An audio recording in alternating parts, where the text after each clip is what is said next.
이 자리에서 발표드릴 내용은 지난 3월 봄에 페스티벌 봄이라는 곳에 출품했던 저희 작품 중에 극히 일부입니다.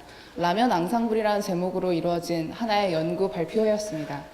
그곳에서 제가 4번째 발표를 맡았었는데요.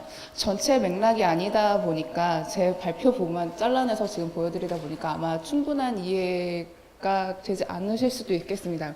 그래서 제가 제 연구 발표의 포인트를 하나 짚어드리려고 합니다. 너무 제 연구 발표를 들으면서 저 연구가 도대체 어떻게 진행이 됐고 저기서 찾아낸 과학 지식이 뭔지 이런 걸 알려고 노력하지 마십시오. 머리만 아프십니다. 네, 저 사람이 저 연구 발표를 제가 이런 말씀을 드려도 될지 모르겠지만 어떻게 보면 재미가 없을 수도 있습니다. 저 재미없는 얘기를 도대체 왜 하는 걸까? 3가지 포인트를 한번 잡아보시면 그래도 조금 재밌게 보실 수 있지 않을까 생각이 듭니다.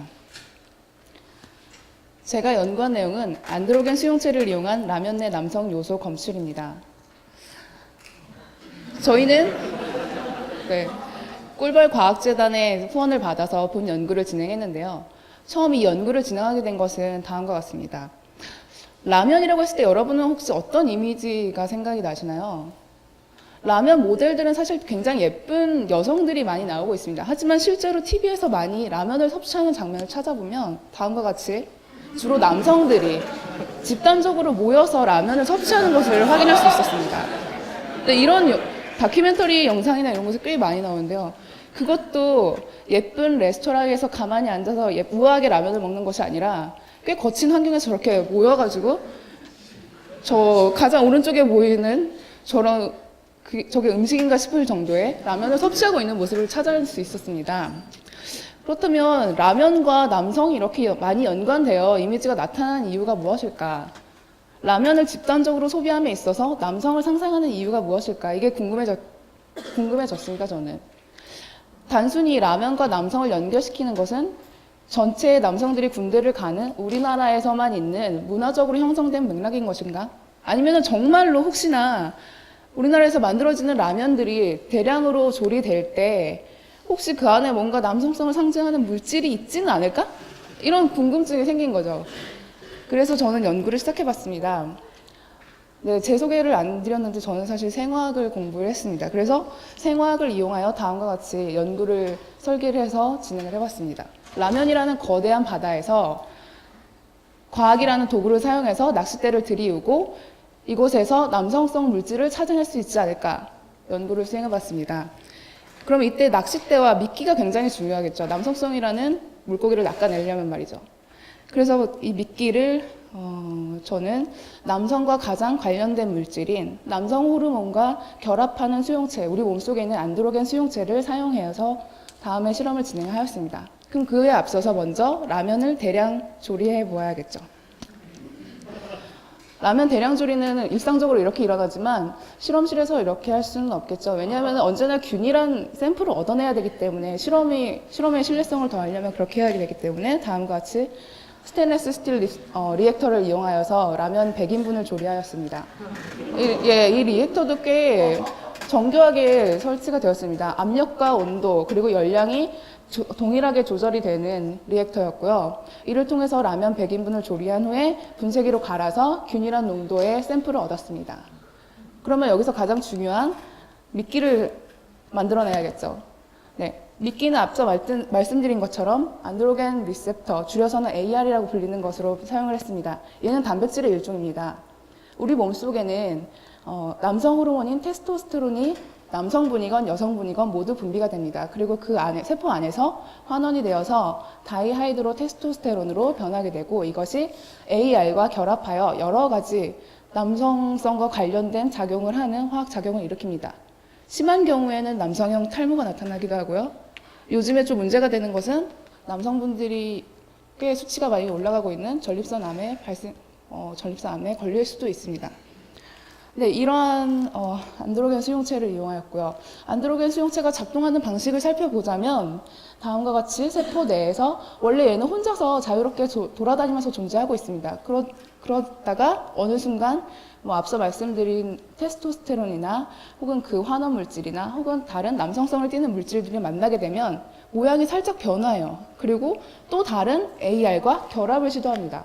그래서 AR 두 개가 결합을 한 다음에 얘가 세포 내로 들어가서 특정 유전자에 들러붙게 되고 그 유전자가 발현이 되어서 여러 가지 화학 작용을 일으키게 되는 것입니다.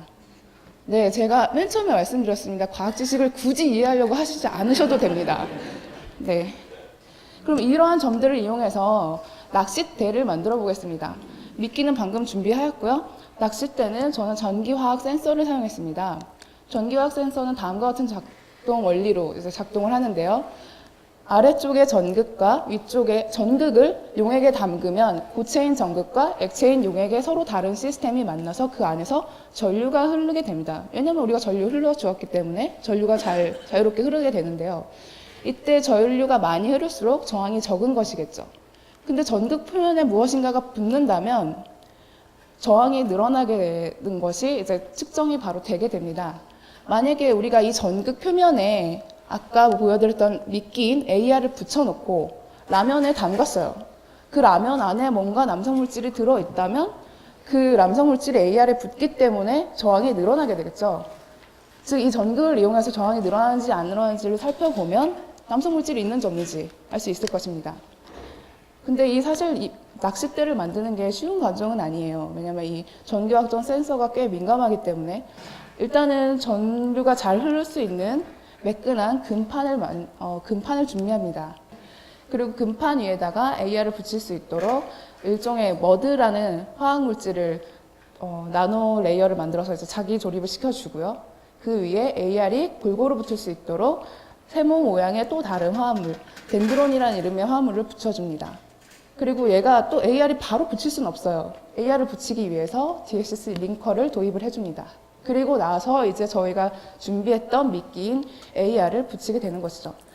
낚싯대가 준비됐습니다. 이제 이것을 아까 만들어놨던 100인분의 조리된 라면 샘플에 넣어서 확인을 해보면 되는 것이겠죠. 네, 결과를 살펴보겠습니다. 결과는 저항이 늘어나지 않는 것을 확인할 수 있었습니다. 네. 실패하는 거에 굉장히 좋아하시네요. 네.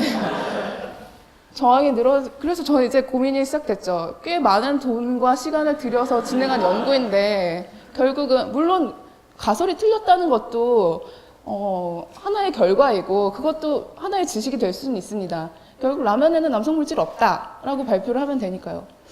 하지만 정말 없는 것일까? 내가 실험을 뭘까 잘못하진 않았을까? 이제 고민이 되기 시작하는 거죠. 정말 내가 이 가설이 틀렸다고 버려야 되는 것일까? 아니면 이 가설이 맞다고 증명될 때까지 나는 이 연구를 한 10년, 100년, 만년 계속 지속을 해야 하는 것일까? 이제 고민을 하다가 다른 논문들을 한번 찾아봤습니다. 안드로겐 리셉터에 관련된 논문들이 꽤 많이 연구가 진행되고 있는데요. 그 중에서도 구조를 발견한 논문이 있었습니다. 다음과 같이 안드로겐 리셉터는 AR은 다음과 같이 생겼고요. 아까 말씀드린 것처럼 성호르몬 물질과 결합을 하면 또 다른 AR과 결합을 한다고 말씀을 드렸습니다. 근데 이때 살펴보면 저 거대한 덩어리가 AR이고 저 안에 들어있는 조그만한 분자가 하나 들어있습니다.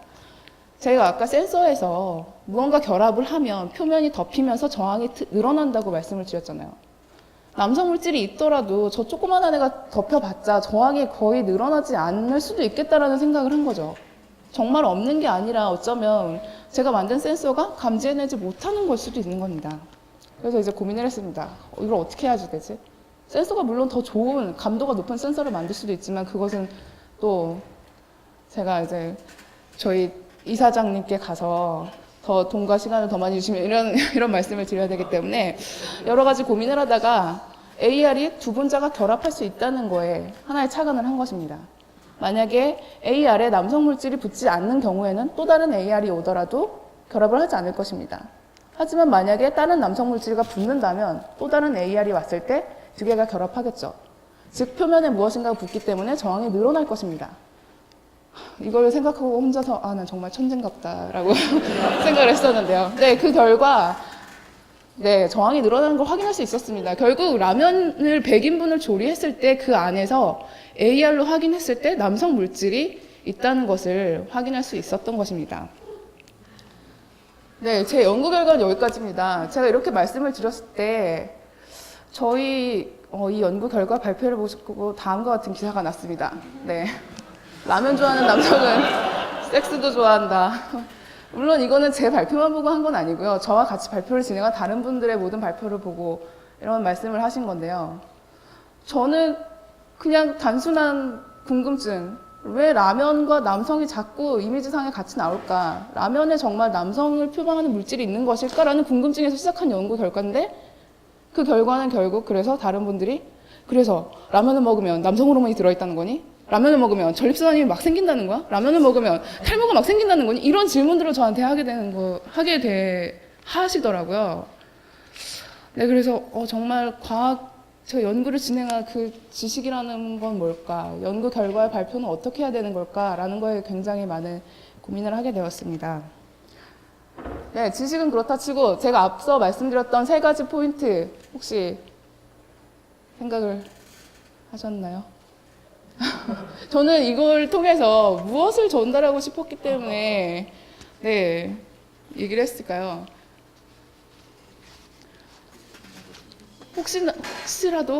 혹시라도 돌아가셔서 라면에 대한 이런 연구를 진행했다더라 이렇게 생각하실까봐 제가 미리 말씀을 드립니다. 제가 지금 발표한 내용은 모두 제 상상 속의 실험입니다. 실제로 실험을 진행하진 않았습니다. 네, 여러분은 안심하고 아직까지는 100인분의 라면을 드셔도 됩니다. 네. 제가 이 연극을 한 것은 저 혼자 한 것은 아니고요. 맨 처음에 소개를 드리는 것처럼 뮤즈S라는 그룹이 과학에 대해서 한번 얘기를 해보자라고 예술을 통해서 얘기를 해보자라고 진행을 한 것입니다. 과학에 대해서 무슨 얘기를 할까? 물론 과학과 예술의 융합이 요즘 많이 일어나고 있긴 합니다.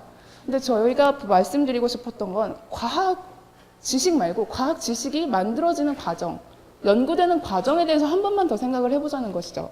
왜냐하면 과학 지식 자체는 너무 어려워서 그냥 저희 같은 일반인들이 혹은 솔직히 과학으로 박사학위를 받은 분들도 바로 옆 동네 과학 분야에 가면은 무슨 얘기하는지 모르세요. 뭐 화학과 교수님이 제가 화학과 나왔는데 이런 얘기하면 안 되는데 화학과 교수님이 뭐 전자학과 교수님들이 하시는 말씀 잘 못 알아듣고 이런 게 굉장히 많이 존재하고 있거든요. 그럼 과학 지식 자체를 이해하는 건 우리 굉장히 어려운 일입니다. 그렇다면 과학 지식이 만들어지는 원리라고 하면 안 될 것 같고 만들어지는 과정을 조금만 본다면 우리가 과학에 대해서 할 수 있는 말들이 더 많이 늘어날 수 있을 거라고 생각을 했습니다. 그래서 그 과정을 조금은 지루할 수 있지만 하나하나 보여드리고 싶었던 거고요. 갑자기 이 말이 더 지루해졌죠. 네. 그래서 제가 두 번째 걸 먼저 보면 꽤 여러 단계들을 거쳐서 하나의 과학적인 발견이 이루어진다는 것을 발표를 통해서 보여드리고 싶었습니다. 어느 순간 남성성 물질이 하나 확 나타나는 것도 아니고 그리고 혼자 열심히 실험을 진행한다고 해서 그러한 결과들을 얻어낼 수 있는 것도 아닙니다. 실험이 한번 실패했지만 또 다른 과학자들의 연구 결과를 통해서 계속 서로 보완이 되면서 하나의 거대한 과학 지식이 블록처럼 쌓여서 만들어지게 되는 것이고요. 제가 첫 번째 실험을 실패했다가 두 번째 실험을 다시 계속한다고 보았을 때 어떻게 보면 누군가는 물론 이거는 제가 약간 허구의 이야기지만 실제로 많은 과학자들이 그런 일들을 하고 있습니다. 실험이 잘못됐을 때 내가 이 가설을 버려야 할 것인가 아니면 계속 연구비를 투입해서 진행을 할 것인가 이러한 것들은 모든 과학자들이 계속 고민을 하고 있는 상황이거든요. 그때 어떤 고민 상태에 대해서 너는 맹목적으로 네 말이 맞다고만 얘기한다 라고 할 수 있을까요? 그거에 대해서 한번 얘기를 던져보고 싶었던 거고요. 가끔은 결과적으로 성공한 과학자들에게만 이 사람은 끈기가 대단해가지고 성공했다 라고 얘기를 하고 성공하지 못한 과학자들에게는 되지도 않은 연구를 왜 계속하느냐라는 그렇게 이야기되는 거에 대해서 좀 한번 의문을 제기해보고 싶었던 거고요. 그리고 가장 중요한 거는 사실 첫 번째 얘기. 제가 처음에 라면과 남성의 뭔가 상관관계가 있지 않을까? 라고 했던 거는 한편으로는 굉장히 극단적인 얘기일 수도 있습니다. 하지만 과학자들도 우리 사회 속에서 살고 있는 사람들이고 이들도 어떠한 생각을 사회와 공유하고 있기 때문에 그 사회가 만들어 나가는 생각들을 기반하여서 과학 연구를 진행을 합니다.